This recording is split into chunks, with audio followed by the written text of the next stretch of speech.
What's up, crypto people? It's CRYPTOPHER again, and I just want to do a quick update. I mean, this last couple days we've been seeing a nice rally in altcoins, and since my last video where I warned that we might be at an important top, it was perfect timing, because right after I did that video, Ethereum and Bitcoin did almost like a flash crash. It wasn't a flash crash, but it was a quick drop and then back up again, almost like the other time that it did that before, except Ethereum went up higher. And like I said, Ethereum is the undervalued asset in my opinion, and I always go for undervalued assets, because to me it doesn't mean they don't have value. It means they're very valuable, but the general investing population does not value them at the level that they're supposed to. So they're undervalued, they're underappreciated.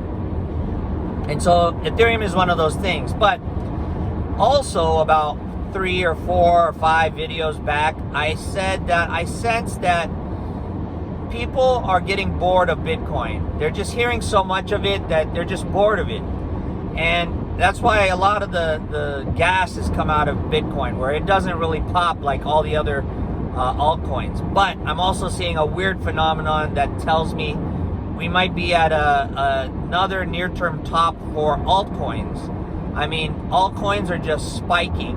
And that's what I was mentioning before. When the first crash of Bitcoin and Ethereum happened, I looked at my other crypto accounts, and all my altcoin accounts had gone up dramatically. And I mentioned that a lot of that may be because of futures trading. But I'm also starting to feel that it may not necessarily be just futures trading. I feel that it's a lot of speculation where people are FOMOing in. They've seen a lot of people, maybe people they know, become multimillionaires off of cryptocurrencies, and they're kicking themselves for not getting involved. And those people who became multimillionaires really didn't do it off of skill. They just got lucky. They got into the assets because they heard of them, and they got that inkling that there was something promising there, and so they got into them and they made great money off of it. I think we're kind of at the end of this first bull cycle. We're starting to wind down. Can it go up more? Absolutely, it can go up more. I'm just saying I feel a bit of froth, and I'm getting cautious. I've been in it from the beginning of this bull cycle, so honestly, I really don't care if it goes up higher. I've made a good amount of money. I don't want to be the type that, yeah, I'm greedy and I'm going to be like, I'm going to ride it all the way to the top. And then when it starts to sell off, I'm going to sell out so that I don't get caught in that downswing. No, I was a professional investor before, a professional speculator and trader before as a commodities specialist. And I know that in theory is the idea, but the reality in practice is much different. And that when you actually try to sell out once the markets have topped and you didn't recognize that they've topped, and you tried to stay in until the very last penny because you were greedy, you got caught in such a downswing that you basically drowned. You didn't have time to get out of it. And it took you down. You may have had protective stops, but it bypassed a lot of them. And I mean, I saw volatility in 2008 that I wasn't expecting. And I came to the realization that a lot of the experts don't even know how to explain to you what can happen.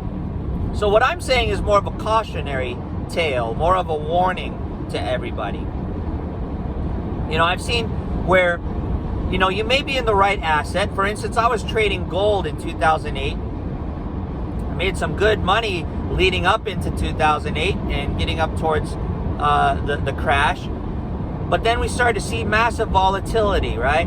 And you might have entered into the market at the right point, and you might have put a nice protective stop to prevent you from dying if the market went against you. But there was so much volatility that what happened is the market would swing down, it would trigger your stop loss and sell you out of that great position.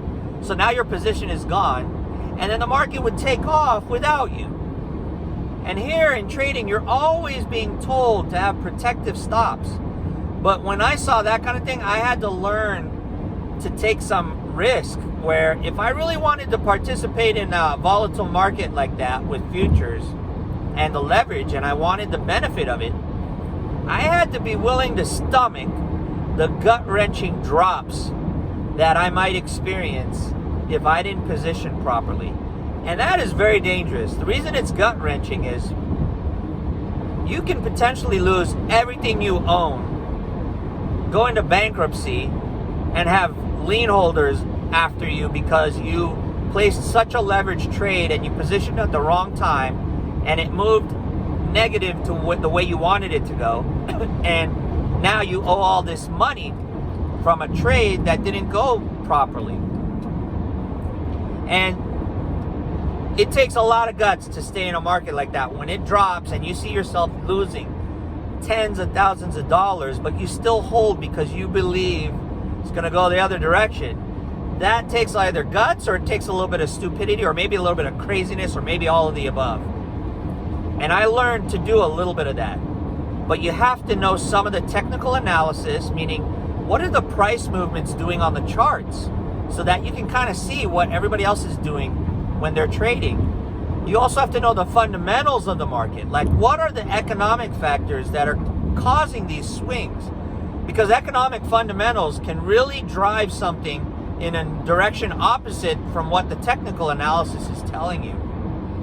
And this is what a lot of people don't realize. You need both. You need fundamental analysis and you need technical analysis. A lot of people just go on the technicals, and technicals can be painted to look good so that it draws people into a market, and then they go opposite you, especially when you're dealing with large amounts of money like the government, the Federal Reserve, or a foreign government, or even a large company that just wants to, get into a market. They either want the asset, or they want your cash, or they want both.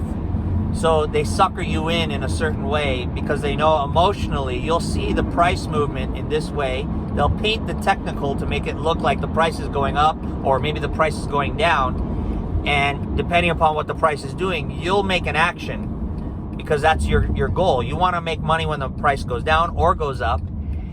And you'll get suckered into a trade that eventually what they're going to come in and do is they're going to take crap loads of money and do the opposite of what you're positioned in and drive you out of your position and maybe even trigger stop losses. And that's what was happening in 2008. We were seeing a lot of massive volatility. And I believe, honestly, what I believe it was very wealthy people were manipulating markets in a time of extreme fear and somewhat extreme greed.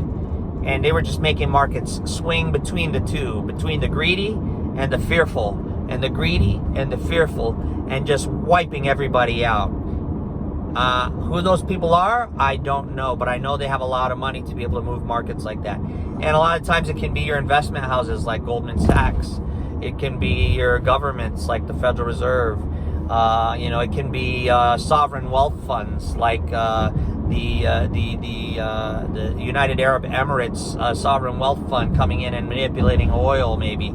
I mean, it could be anybody. It could just be one very wealthy individual who has the money to move markets like that. So what I'm saying right now is I'm tired of crypto. Since I've been in it a long time, I'm just tired of it. I want to look at other opportunities. And I see other opportunities in some of the commodities. So I'm looking at ways of diversifying. I'm not selling out of all my crypto, but I'm diversifying some of my investments. And I might actually, take some profits and turn it into stable coins, keep it in crypto. But most of my profits that I take out, I'm going to put somewhere else. Anyway, that's my cautionary tale to you. Hopefully you guys take it to heart and consider it. Even if I'm wrong, maybe I'm absolutely wrong. I don't want you to lose money. So it's up to you to do your own research based upon what I'm saying. But that's where I have it. If it's your first time here, you like what I said here, go ahead, hit that like button. Make sure you subscribe and hit that bell notification button and set it to all so that, every time I post a video, you'll be notified of it. And most importantly, share this information with somebody that you believe can benefit from that information.